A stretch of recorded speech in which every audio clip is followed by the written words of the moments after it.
This young greenbacked heron's favourite food is fresh fish.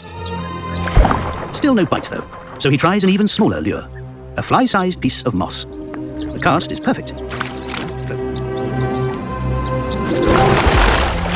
Bullseye.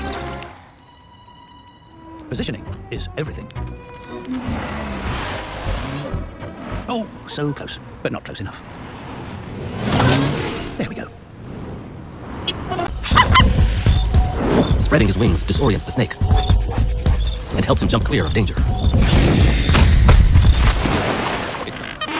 Raised in the warmer months, this young striated caracara is learning to make it on his own. He's here to look for scraps.